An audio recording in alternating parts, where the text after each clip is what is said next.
because as a testament of what's going to happen. Okay? Watch.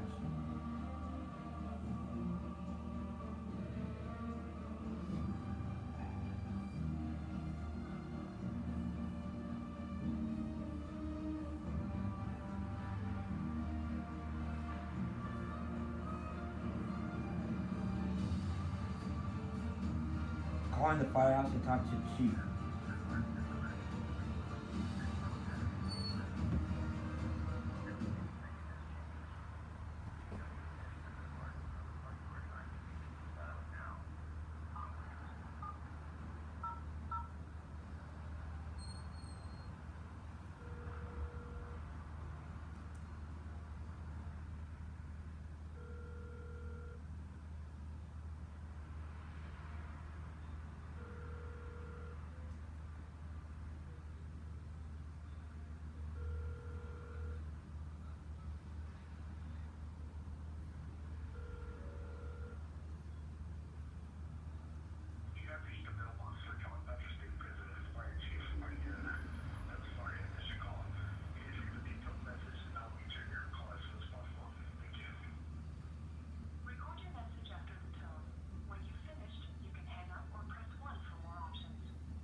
Hey Chief, it's Christopher Cruz. Want to say hi, and I was wondering if you could help me out because I'm on this mission to find Cat. You know, I know he's up here in LA, and I'm trying to do this all, and it just dawned on me maybe like to call you and you could help me out.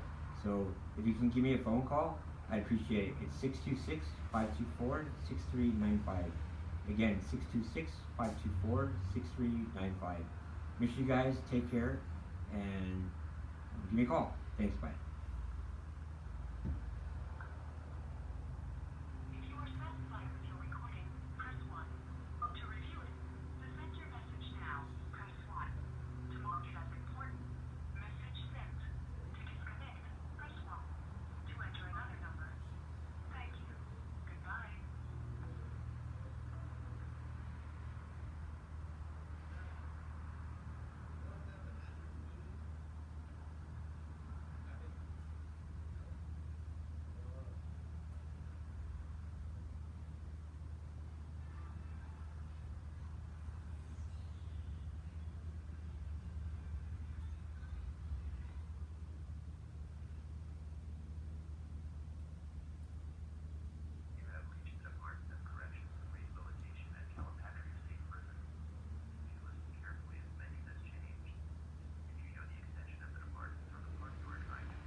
Ramon, it's Christopher Cruz. Hey, this is so awesome that you answered because I just called Chief and I'm on this mission to find Cap. I know he's up here in LA somewhere, and I was walking around the Rose Bowl because I had a feeling that he might be in Eaton Canyon. It's either Eaton or Palisades. So because my dad lives in Pasadena, like it's a five minute from the Rose Bowl. So I was walking around the whole Rose Bowl after church and everything with my dad and stuff. And you know, I walked around base camp and everything. And obviously, I can't get inside of it, but I was talking with the sheriffs and stuff and giving everybody my story. And it's funny because everybody thought I was a real firefighter, but I didn't say like, you know, from where. But I go, I'm looking for my cat, Little Roland, because this guy's like a father figure for me, and I know he's up here, and I got a feeling he might be it's either here or Palisades. And so I couldn't find him, man. As I walked all on the perimeters of the camps and stuff, and I was looking for the engine and stuff, and I found the CDCR guys, but I know his strike team wouldn't be with them. So the only thing I could think of is that they were either working, or it just dawned on me today that they could be at the Palisades. So I was like, dude, huh? They were at the Palisades. They got released from Palisades, and now they're in Beaumont. Oh. They're Oh, So they're on like a standby right now. okay. When you talk, Beaumont area. oh, when you when you talk to little Rowan, can you please get you give him my phone number? And because like I was on, because I wanted, what was happening was like things are like drastically improving really fast, and I know that he would understand this. And my mission was this: like I really wanted, in my heart of hearts, that man saved my life, like when I was there, because when I was with you guys, I never would never call home, and Cap would always like say like, "Hey, Cruz, like how come we didn't have our time, And he would say like, "Hey, how come you never would call home?" And I told him personally like it was too hard for me because I didn't think I was going to have my family anymore. And Captain Little Cat promised me that he said that don't worry about it, that it's going to happen. Just have faith in it. And like things were happening fast, and like I was with my dad and everything. I go, how cool could this be? Like maybe he's off today, and like I can find him, and I can like call my dad, and my dad was like on standby at the house, so he could come down and meet him and stuff. Cause like I wanted to make this whole thing full circle, and like dude, I was like trying my hardest. Like I called you guys. Was it Friday night or Saturday night? And I forgot which captain was. I was like passing on my message, and that's when the whole thing started. And then the next thing I know, I went to church Sunday, and then I left with my dad. We went to breakfast. I was at the house, and I already told him what was up, so he drove me around the Rose Bowl, and I was like pointing everything out. He goes, "How'd you know this?" I go, "I told you. It's from everything I learned at the firehouse."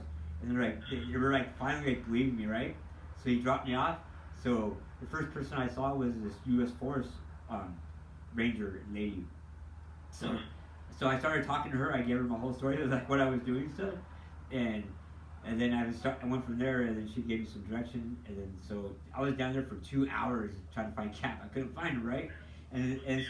So I walked back and I called my dad, and I'm like, "Hey, Dad, I can't find him. So can you just pick me up?" He goes, "Where are you gonna be?" I mean, and just like you guys taught me, go back to like where you got dropped off. So I go, "I'll be like where you dropped me off." So when I was right back to that point, that forest lady was still there, right?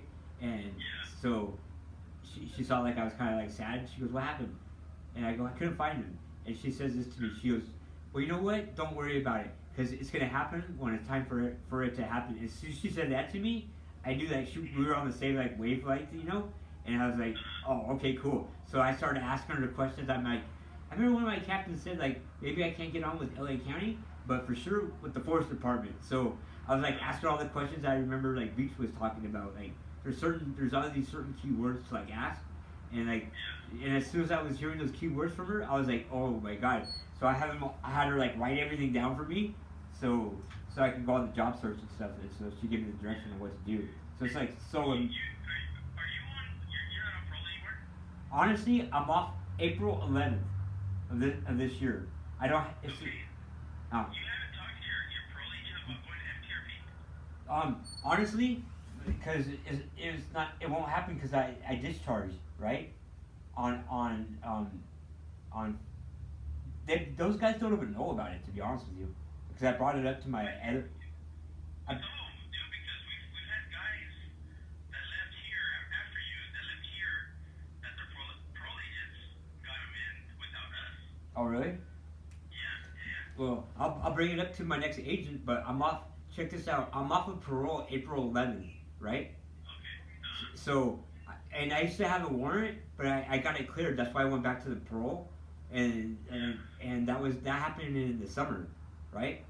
Because my son's getting married in May, and I'd be dang if they were like, I'm out there like a week before his wedding, I get caught up. So, and I made a promise to my dad before he passes. He wanted me to take care of parole, So, like it was summertime, and then I got clean again. And next thing I know, I'm like walking into the parole office at 3:30 in the afternoon. I said, "Here I am," and I was just walking with faith, that they're not gonna take me in. And obviously they didn't take me in. It was like everything is like happening, like it's all through God. It's like amazing. I wanted to share so much with Little Rose. He's that guy for me, And I was like, dude, he's up here in LA somewhere. But I'm glad and you know what? Honestly, like everything happens for a reason. I'm glad you answered the phone because I knew I called Chief and he didn't answer. So I was like, I'll call those, if the other captains answered, they probably I could talk to them like this, because I know you, and thank God that you answered. It's just another testament to me that God is real. He's working in my life, and that this is amazing. So, if you could just pass that on to little Rowan, like give him that message. Do you have the information for Ventura Trade? Huh? Do you have the information for the Ventura Trade Center? No, like what I'm really like, I got like some like major things happening now for my business and stuff.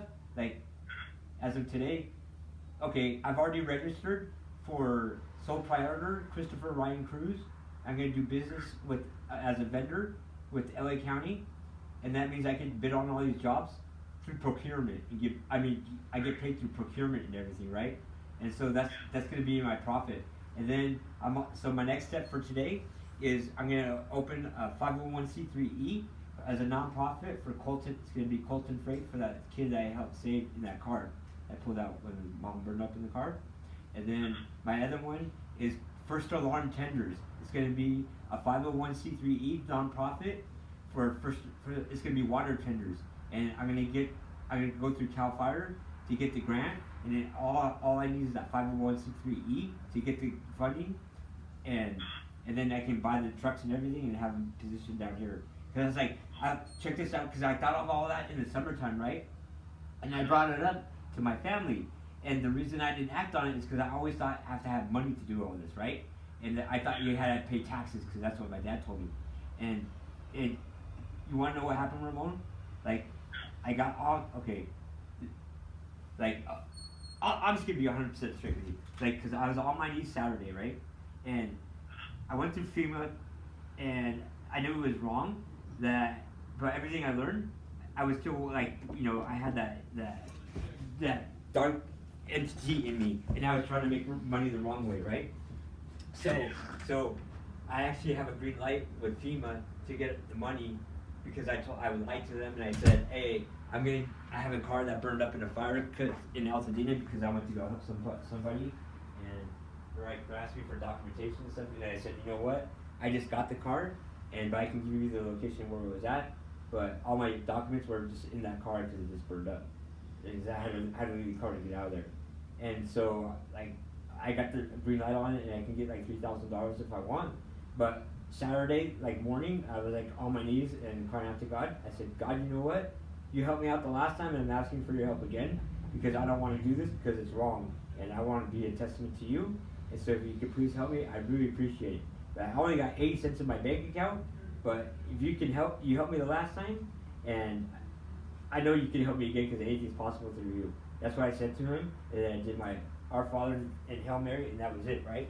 But I was on my knees and praying and crying and stuff coming out of my nose and everything, but next thing I know, like an hour goes by, and like I'm sitting at my computer, right, and I started at 10:30 in the morning, and I didn't finish until like it took me a long time because I'm not really computer suave, but I know my truth is this, that God was working through me, right?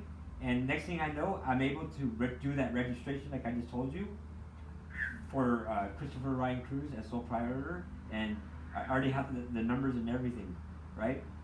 And so right now, the next step is I just have to do my W-9, get that done, and then I can fax everything to I don't know all the technical names, but these guys just called. They just called me before I called you, and it was the Finance Commission of LA or whatever, because I called them earlier asking for some help. And then next thing I know, like the phone rings, I go to grab it, and then I didn't grab it in time or whatever, because this phone sucks because it's one of those government phones. But so then I called the number back, and that's when I found out it was the finance people, But now I got the voicemail, and it says like the office is closed. So I know it's not true because that's why they called me, So my next step is I'm gonna go down to downtown right now and just walk into their office. So yeah, like this is all, like everything's happening so awesome, Ramon, and it's all through God, and it's amazing. And then and I was trying to share that with little Rowan. So if you could please pass that on, because like I even was going on like I even went on YouTube and stuff, right? I don't know how I did this one, but I was able to have a YouTube channel, and next thing I know, when I woke up yesterday, I looked at my views and the video I have for him, because it's me walking through downtown LA and I see all the fire engines, right? And it's not a picture of me, but it's a picture of the fire engines, and then you see it's called life, and then life stands for living in faith experience, and then it says 5511, right? And then it has like it has ACDC playing in the background, and then it's playing, right, and then it goes then my voice comes in and I go, 5511, where are you at? Looking for you. I know you're up here in LA. Where are you? And that's what it's on the video, right? And then that next thing I know, like I posted it, and in the morning there's 500 views on that. And all my other ones like only have like a 1 or 2 views. So like it's all through God and stuff. It's totally amazing what's happening. It's badass. So. Hey, so this is the number that you want him to call you at? Yeah. 626-5. Yeah. 6395. 6395, right? Yeah. Okay. Yeah. I'll put this in this box, that way he gets it. Yeah. Alright. All right, man. You take care. Thank you for. Okay, you too. All right. God bless you, and I love you guys. Okay. Take care. Alright, you take care. All right. Bye.